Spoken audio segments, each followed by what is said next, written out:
Good morning all of you. हम लोग NCERT की सीरीज में जियोग्राफी पढ़ रहे हैं और हमने कल क्लास 8 की चैप्टर नंबर 5 को ख़त्म किया और आज हम अपने अगले चैप्टर नंबर 6 पे चलते हैं और देखेंगे कि मानव संसाधन क्या है। ठीक है, तो हमारा चैप्टर नंबर 6 है मानव संसाधन, और मानव संसाधन के बारे में हम बेहतर तरीके से देखेंगे कि मानव संसाधन क्या है, मानव संसाधन का वितरण कैसा है। ठीक है, वितरण को प्रभावित करने वाले कारक क्या क्या हैं। ठीक है, उसके बाद जनसंख्या घनत्व क्या होता है, जनसंख्या संगठन क्या होता है, जनसंख्या प्रतिरूप क्या होता है। ठीक है, जनसंख्या पिरामिड क्या होता है। इन सभी के बारे में हम बहुत ध्यान से देखेंगे और एक एक करके अच्छे से समझने का प्रयत्न करेंगे। ठीक है, तो आइए हम चलते हैं अपने चैप्टर नंबर 6 मानव संसाधन पे। तो सबसे पहले देखिए आप, मानव संसाधन क्या है। देखो, प्राकृतिक द्वारा या प्रकृति द्वारा हमको जो भी वस्तुएं प्रदान की जाती हैं, ठीक है, प्रकृति द्वारा हमको जो भी वस्तुएं प्रदान की जाती हैं, मानव उसको अपने उपयोग में लाता है। ठीक है, अपने शिक्षा के बदौलत, अपने स्वास्थ्य के बदौलत, अपने तकनीक के बदौलत। ठीक है, तो वो मानव के लिए उपयोगी हो जाती हैं वो वस्तुएं, तो वही मानव संसाधन है। ठीक है, जैसे हमारे पास कोई भी चीज़ संसाधन है, ठीक है, जैसे हमको खेत जोतने के लिए ट्रैक्टर की आवश्यकता होती है, व्हाइट बोर्ड पे पढ़ाने के लिए मार्कर की आवश्यकता होती है, तो मार्कर हमारे लिए क्या है, संसाधन है। ठीक है, उसी प्रकार अब मैं आप लोगों को पढ़ा रहा हूँ या मैं पढ़ रहा हूँ, ठीक है, मैं कोई चीज़ इन्वेंट कर रहा हूँ, कोई प्रौद्योगिकी बना रहा हूँ, तो वो भी एक संसाधन है। ठीक है, तो मानव भी एक संसाधन ही होता है। ठीक, तो प्रकृति के द्वारा हमको जो भी वस्तुएं प्रदान की जाती हैं, जब मानव उसको उपयोग में लाता है तो वही मानव संसाधन है। अगर जो चीज़ हम उपयोग में नहीं ले आ पा रहे हैं तो वो संसाधन है ही नहीं हमारे लिए। ठीक है, कोई कितनी भी महंगी वस्तु हो, मान लीजिए सोना रखा हुआ है, हमारे लिए वो उपयोगी ही नहीं है। ठीक है, तो वो हम संसाधन ही नहीं है। ठीक है, तो मानव संसाधन आप लोगों को समझ में आया। अब हम देखते हैं जनसंख्या का वितरण। ठीक है, जनसंख्या का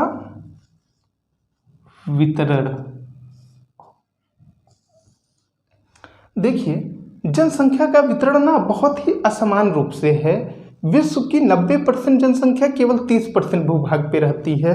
कितने परसेंट भूभाग पे रहती है? 30%। ठीक है, 90% जनसंख्या विश्व की जो है वो ओनली 30% भूभाग पे रहती है।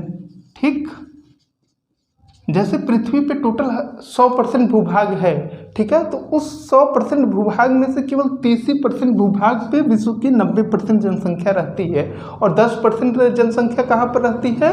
बाकी बचे हुए 70% भूभाग पर। ठीक है, तो जनसंख्या का वितरण ना बहुत ही असमान रूप से है और इसमें भी अगर हम देखें तो 70% जो जनसंख्या ऐसी है जो उत्तरी गोलार्ध में रहती है, उत्तरी गोलार्ध में रहती है, और 30% जनसंख्या दक्षिणी गोलार्ध में रहती है। ठीक है, अब उत्तरी दक्षिणी गोलार्ध क्या है? ये हमारी पृथ्वी है, 0 डिग्री ये है, 0 डिग्री के उत्तर में उत्तरी गोलार्ध होता है, 0 डिग्री के दक्षिण में दक्षिणी गोलार्ध होता है। ठीक है, तो देखिए उत्तरी गोलार्ध में ना स्थल भूमि अधिक है, जबकि दक्षिणी गोलार्ध में क्या है? जल की अधिकता है। ठीक है, तो स्थल भूमि अधिक होने के कारण उत्तरी गोलार्ध में 70% लोग रहते हैं और दक्षिणी गोलार्ध में 30% लोग रहते हैं। ठीक, और इसमें भी जो है ना, विश्व की 90% जनसंख्या ऐसी है जो केवल मात्र 10 देशों में है। ठीक है, जो केवल 10 देशों में है। तो हमको ये बात समझ में आई कि विश्व की जनसंख्या जो वितरण है कितना असामान्य है। 90% जनसंख्या केवल 30% भूभाग पे रह रही है, 70% जनसंख्या उत्तरी गोलार्ध में रह रही है।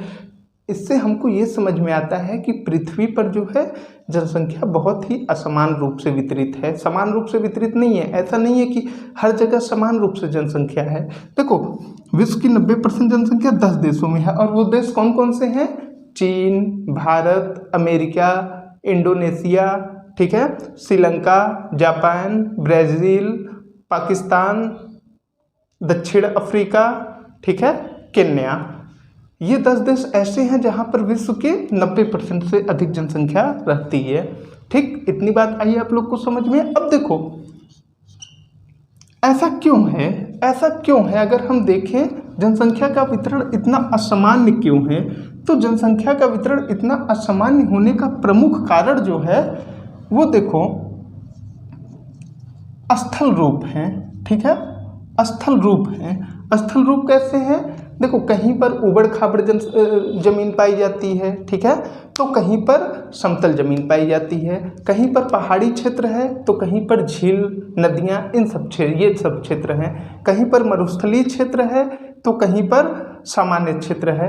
तो मरुस्थलीय क्षेत्र में मनुष्य नहीं रहना पसंद करता है। क्यों? क्योंकि वहाँ पर पानी की व्यवस्था नहीं होती, गर्मी बहुत ज़्यादा होती है, तो वहाँ जो वो बड़े दुर्गम क्षेत्र होते हैं। पहाड़ी क्षेत्र जो होते हैं वहाँ पर मनुष्य नहीं रहना पसंद करता, क्योंकि वहाँ पर परिवहन की व्यवस्था अच्छी नहीं हो सकती, पानी अच्छा नहीं मिल सकता, ठीक है, तो वो सब दुर्गम क्षेत्र हैं। तो दुर्गम क्षेत्रों पे ना कोई रहना पसंद नहीं करता है। सभी लोग ऐसे स्थानों पर रहना पसंद करते हैं जहाँ पर जो है उनको आसानी से आवास उपलब्ध हो जाए, आसानी से जल उपलब्ध हो जाए, ठीक है। तो इन सब कारणों की वजह से विश्व की जनसंख्या का वितरण बहुत ही असामान्य है, ठीक है।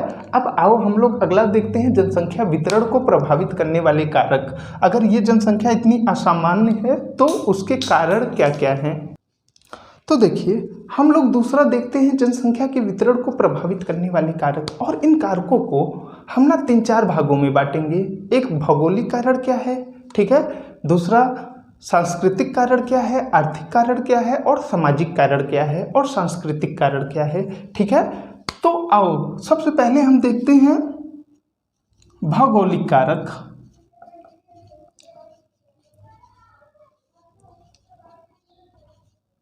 ठीक है, तो भौगोलिक कारक में ना हम सबसे पहले हमारा है स्थलाकृति, ठीक है। स्थलाकृतियों के बारे में हमने अभी आपको बताया कि कहीं पर उबड़ खाबड़ जमीन है तो कहीं पर समतल जमीन है, ठीक है। उबड़ खाबड़ जमीन जैसे पहाड़ पठारी क्षेत्र हो गए, ठीक है, मरुस्थलीय क्षेत्र हो गया, ठीक है, तो ये सब उबड़ खाबड़ जमीन है। और जैसे उत्तर का गंगा का मैदान, ये सब समतल भूमि हो गया। तो समतल भूमि पे लोग अधिक रहते हैं, लेकिन उबड़ खाबड़ भूमि पर लोग अधिक नहीं रहते। तो पहला जो प्रभावित कारक है वो स्थलाकृतियाँ हैं। दूसरा तापमान, ठीक है, तापमान भी जनसंख्या वितरण को बहुत अधिक प्रभावित करता है। जिन क्षेत्रों का तापमान बहुत अधिक या बहुत कम होता है वहाँ पर जनसंख्या नहीं रहती है, जैसे मरुस्थलीय क्षेत्र हो गया। मरुस्थलीय क्षेत्र में अगर बहुत अधिक तापमान है तो जनसंख्या वहाँ पर रहना पसंद नहीं करती। और कोई ऐसा क्षेत्र है जहाँ पर बहुत कम तापमान है, ठीक है, जैसे अंटार्कटिका, वहाँ पर भी जनसंख्या रहना पसंद नहीं करती, क्योंकि वहाँ पर उचित परिस्थितियाँ नहीं होती उसको भोजन पानी आवास की, ठीक है। तो तापमान भी बहुत अधिक जो है जनसंख्या वितरण को प्रभावित करता है, ठीक है। तीसरा जल, ठीक है, जल की उपलब्धता, वर्षा में ही जल आ जाएगा, ठीक है। ये सब कारक जो है ना भौगोलिक कारण है। जलवायु, ठीक है, जलवायु भी बहुत अधिक मात्रा में प्रभावित करती है, ठीक है। अब देखो दूसरा हम देखते हैं आर्थिक कारण।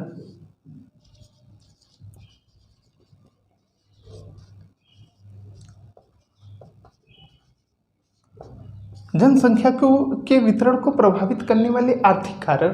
देखो आर्थिक कारणों में ना वो कारण आते हैं जो हमको आर्थिक दृष्टि से प्रभावित करते हैं। जैसे मनुष्य एक स्थान से दूसरे स्थान पर जाता है काम की तलाश में, ठीक है, तो जनसंख्या का वितरण प्रभावित हुआ कि नहीं हुआ। जैसे मुंबई की जनसंख्या बहुत अधिक है, क्यों? क्योंकि वहाँ पर औद्योगिक केंद्र स्थापित हो गया है, ठीक है। गुजरात में जनसंख्या बढ़ गई है शहरों में, ठीक है, सूरत की जैसे जनसंख्या है, कोलकाता की जनसंख्या है, बेंगलुरु की जनसंख्या है, ये सब महानगर विकसित हो गए हैं, लोग काम की तलाश में वहाँ जाते हैं। तो प्रमुख आर्थिक कारण जो है यही सब हैं, ठीक है। दूसरी तरफ लोग गाँव को छोड़कर शहरों की ओर जाते हैं, ठीक है। तो आर्थिक रूप से भी जनसंख्या जो है का वितरण प्रभावित होता है। ठीक है। तीसरा हमारा क्या है? सामाजिक एवं सांस्कृतिक कारण। ठीक है।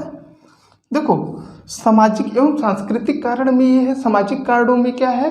लोग शिक्षा, स्वास्थ्य, अच्छे आवास की तलाश में एक स्थान से दूसरे स्थान पे आते हैं, गांव को छोड़कर शहरों की ओर प्रवास करते हैं। ठीक है। तो शिक्षा, स्वास्थ्य की वजह से जो है जनसंख्या प्रतिरूप बदलता है, जनसंख्या जो है इसके वितरण को प्रभावित करती है। और सांस्कृतिक कारण क्या है? देखो, ऐसे क्षेत्र जो सांस्कृतिक दृष्टि से, धार्मिक नगरी के दृष्टि से बने हैं, ठीक है, वहाँ पर भी जनसंख्या बहुत अधिक पाई जाती है, जबकि उसकी अपेक्षा अन्य क्षेत्रों में जनसंख्या कम पाई जाती है। जैसे प्रयागराज आप देख लो, ठीक है, वाराणसी आप देख लो, वाराणसी, प्रयागराज, कन्नौज, उज्जैन, ठीक है, ये सब धार्मिक, हरिद्वार, ये सब क्या है? ये सब धार्मिक स्थल के रूप में विकसित हुए हैं, जिससे यहाँ पर इनकी जनसंख्या बढ़ गई है। ठीक है। तो जनसंख्या के वितरण को प्रभावित करने वाले जो कारक है ना, वो भौगोलिक कारक, आर्थिक कारण, सामाजिक कारण। ठीक है। भौगोलिक कारण में ये सब हैं। आर्थिक कारणों में हमने आपको बताया कि लोग काम की तलाश में एक स्थान से दूसरे स्थान पर जाते हैं। सामाजिक सांस्कृतिक कारण में शिक्षा, स्वास्थ्य, आवास, और धार्मिक कारणों में धार्मिक नगरी। ठीक है। तो इन सबों के बारे में हमने देखा। अब आओ अगला हम देखते हैं जनसंख्या घनत्व क्या होता है। ठीक है। देखो, जनसंख्या घनत्व वह क्षेत्र होता है, किसी एक इकाई क्षेत्र में रहने वाली जनसंख्या को ही जनसंख्या घनत्व कहा जाता है। ठीक है। एक इकाई क्षेत्र में रहने वाली जनसंख्या को जनसंख्या घनत्व कहते हैं।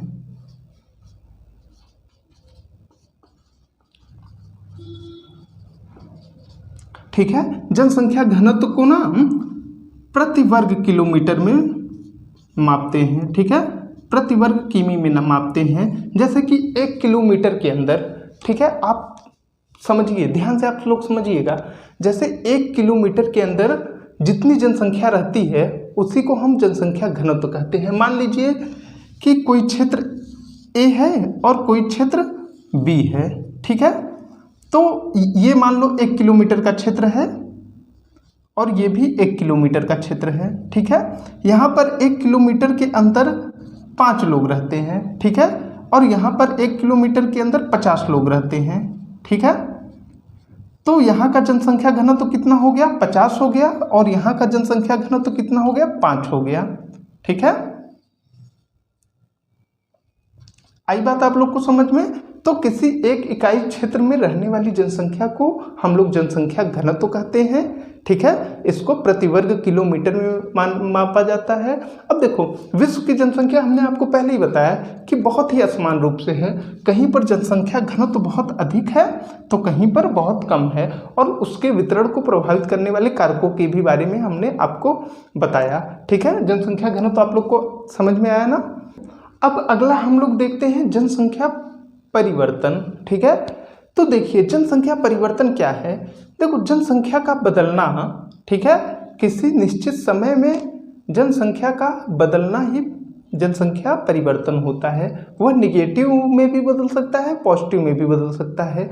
हो सकता है कहीं की जनसंख्या बढ़ भी सकती है, कहीं की जनसंख्या घट भी सकती है। तो जनसंख्या में जो है बदलाव, ठीक है, जनसंख्या में बदलाव ही जनसंख्या परिवर्तन कहलाता है। ठीक है। देखिए, सन 1800 तक ना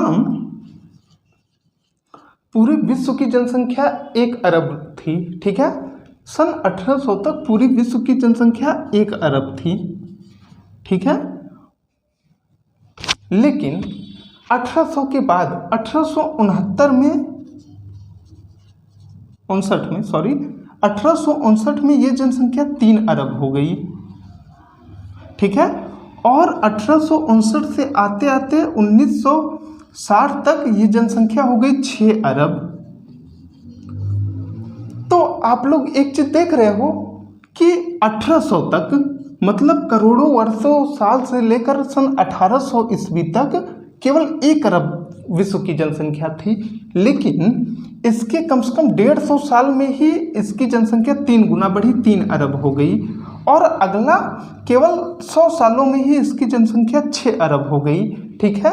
और उसके बाद इसी को जनसंख्या विस्फोट भी कहते हैं हम, विस्फोट, ठीक है, जनसंख्या विस्फोट। इतनी तीव्रता के साथ जब जनसंख्या बहुत तीव्रता के साथ बढ़ती है उसी को हम जनसंख्या विस्फोट कहते हैं, ठीक है। तो यहाँ पर बहुत तीव्रता के साथ जनसंख्या बढ़ी, ठीक है। और आज 2011 की अगर जनगणना की बात की जाए तो 7 अरब से भी पार की जनसंख्या हो गई थी। और अगर वर्तमान की बात की जाए तो मुझे लगता है 10 या 11 करोड़ के ऊपर विश्व की जनसंख्या चली गई है, ठीक है। तो जनसंख्या में कितनी तीव्रता के साथ बदलाव हो रहा है आप देख रहे हैं, इसी को हम जनसंख्या विस्फोट कहते हैं। और ये ऐसा क्यों हो रहा है, इतनी तीव्रता के साथ जनसंख्या क्यों बढ़ रही है, आओ इसके कारणों पर हम थोड़ा चर्चा करते हैं, देखते हैं। अगर जनसंख्या बढ़ रही है तो उसका कारण तो अवश्य होगा कोई, ठीक है। तो आइए हम इनके कारणों पर देखते हैं। तो देखो इसमें ना 3 प्रमुख कारण है, ठीक है। 3 प्रमुख कारण कौन कौन से हैं? एक जन्म दर, दूसरा मृत्यु दर, तीसरा प्रवास, ठीक है। तो आइए हम इन तीनों कारणों पे अच्छे से समझने का प्रयत्न करें कि जन्म दर क्या होता है, मृत्यु दर क्या होता है और प्रवास क्या होता है। देखिए जन्म दर वो होता है 1000 बच्चे जब जन्म लेते हैं, ठीक है, तो उस पर जितने बच्चे जीवित बचते हैं उसी को हम जन्म दर कहते हैं। जैसे मान लीजिए 1000 बच्चे पैदा हुए, ठीक है, किसी देश में या पूरे विश्व में 1000 बच्चे पैदा हुए, ठीक है। तो 1000 में से 300 बच्चे मर गए, बच्चे 700, ठीक है। तो उसी 700 को हम जन्म दर कहते हैं कि मान लीजिए भारत की जन्म दर 1000 बच्चों पे 300 लोग मर रहे हैं, 700 लोग जी रहे हैं, तो कितनी हुई 700, ठीक है। तो जन्म दर कैसे निकाला जाता है, 1000 बच्चों पर जीवित बच्चों की संख्या जन्म दर होती है। और मृत्यु दर क्या होता है, यही 1000 बच्चों पे जो है मृतक व्यक्तियों की संख्या, उसी को मृत्यु दर कहते हैं। जैसे कि 1000 बच्चे पे 300 लोग मर गए तो मृत्यु दर कितनी है 300, ठीक है। इतनी बात आई आप लोग को समझ में। और तीसरा प्राकृतिक वृद्धि दर, ठीक है, प्राकृतिक वृद्धि दर। देखो जन्म दर और मृत्यु दर के बीच के अंतर को ही हम प्राकृतिक वृद्धि दर कहते हैं। किसी देश की जनसंख्या का प्राकृतिक वृद्धि दर हम कैसे निकालते हैं, जन्म दर प्लस मृत्यु दर के बीच के अंतर को, ठीक है, अंतर को हम क्या कहते हैं, प्राकृतिक वृद्धि दर, ठीक है। तो प्राकृतिक वृद्धि दर अगर हमें निकालना हो तो हम जन्म दर और मृत्यु दर के बीच के अंतर को निकाल लेंगे, उसी से हमको प्राकृतिक वृद्धि दर पता चल जाती है। और किसी देश की प्राकृतिक वृद्धि दर जो होती है उसी से हम जनसंख्या प्रतिरूप का निर्धारण करते हैं, ठीक है ना। इतनी बात आई आपको समझ में। अब हम अगला देखते हैं प्रवास, ठीक है। तो देखो प्रवास क्या होता है, जब कोई भी लोग व्यक्ति एक स्थान से दूसरे स्थान पर जाते हैं, किसी स्थान को छोड़कर किसी अन्य स्थान पे गए, जैसे कोई प्रयागराज से दिल्ली चला गया, प्रयागराज को छोड़ दिया और दिल्ली में जाकर बस गया, उसी को हम प्रवास कहते हैं, ठीक है। जब कोई व्यक्ति एक स्थान से छोड़कर दूसरे स्थान पे जाता है उसको हम प्रवास कहते हैं। तो देखो अब प्रवास ना 2 प्रकार का होता है, उत्प्रवास, दूसरा अप्रवास, ठीक है। देखो जो व्यक्ति जिस स्थान को छोड़कर जाता है उसको हम उत्प्रवास कहते हैं। जैसे ये जो है प्रयागराज को छोड़कर गया, इसको हम उत्प्रवास कहेंगे, और जहाँ पर गया उसको हम अप्रवास कहेंगे, ठीक है। तो इतनी बात आई आप लोग को समझ में कि प्रवास क्या है, उत्प्रवास क्या है। और ये सारी चीज़ें ना जनसंख्या के परिवर्तन को बहुत अधिक प्रभावित करते हैं। जैसे कोई व्यक्ति एक स्थान से जिस स्थान से छोड़कर गया वहाँ की जनसंख्या कम हो जाएगी, लेकिन जिस स्थान पर जाएगा वहाँ की जनसंख्या बढ़ जाएगी। इसीलिए आज के डेट में गांव की जनसंख्या कम होती जा रही है और बड़े बड़े शहरों की जनसंख्या बढ़ती जा रही है। और देखो जन्म दर और मृत्यु दर क्या था ना, 1800 से पहले ये जो जन्म दर था ये बहुत तीव्र था, लेकिन इसके साथ मृत्यु दर भी बहुत अधिक थी। ठीक है, जन्म दर और मृत्यु दर दोनों अधिक थी।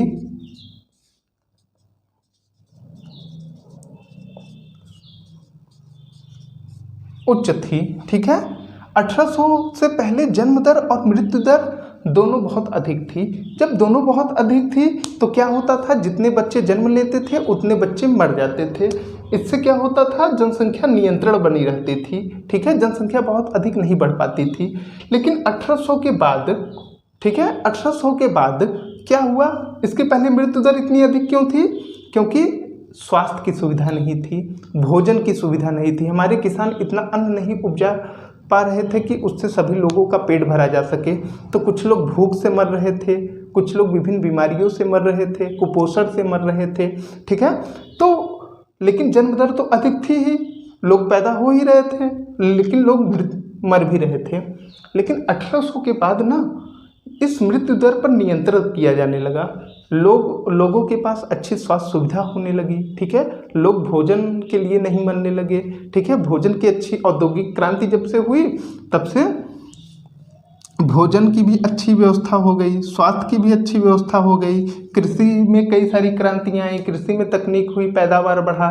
ठीक है, तो लोग ना धीरे धीरे मृत्यु दर कम हो गया, लेकिन जन्म दर उच्च बना ही रहा। ठीक है, अब जन्म दर अधिक है, लेकिन पहले क्या था, 1000 व्यक्ति जन्म ले रहे हैं, उस पर 500 व्यक्ति मर जा रहे हैं, 500 लोग बचे रह रहे हैं। लेकिन आज की डेट में 1000 लोग जन्म ले रहे हैं, लेकिन उसमें से केवल 100 लोग मर रहे हैं, 900 लोग बचे हैं। तो इससे क्या हुआ, जनसंख्या धीरे धीरे बहुत अधिक बढ़ गई।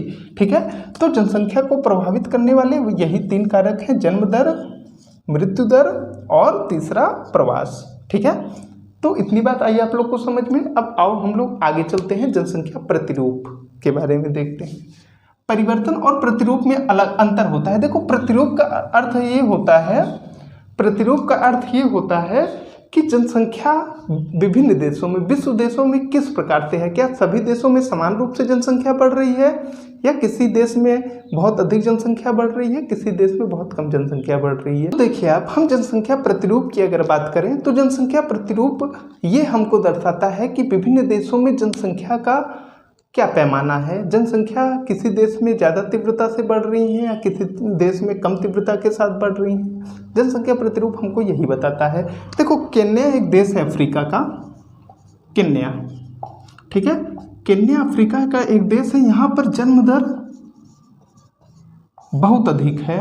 ठीक है, कुछ साल पहले यहाँ पर मृत्यु दर भी बहुत अधिक था, लेकिन धीरे धीरे स्वास्थ्य और भोजन की उपलब्धता ने यहाँ पर मृत्यु दर को अब कम किया है, लेकिन जन्म दर बहुत उच्च बना हुआ है। इसकी वजह से क्या हो रहा है कि केन्या की जनसंख्या बहुत तीव्रता से बढ़ रही है। ठीक है,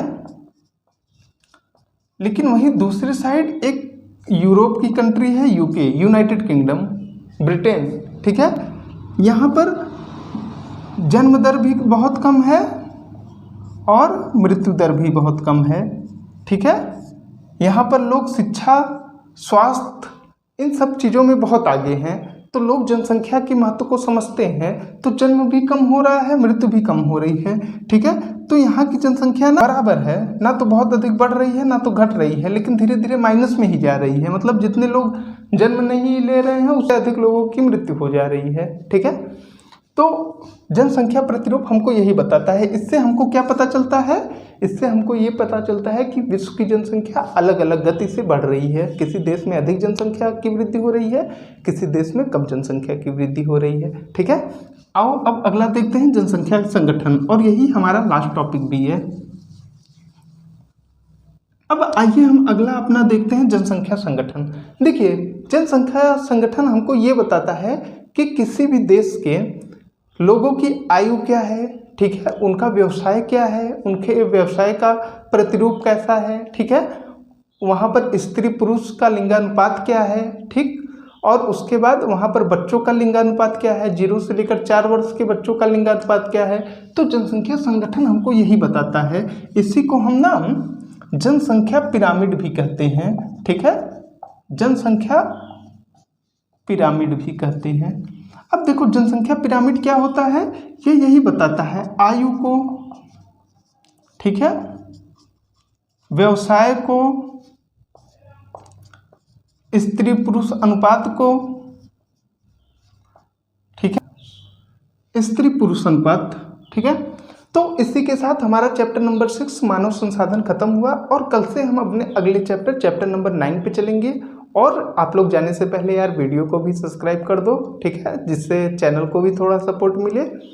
और हम लोग कल मिलते हैं, धन्यवाद।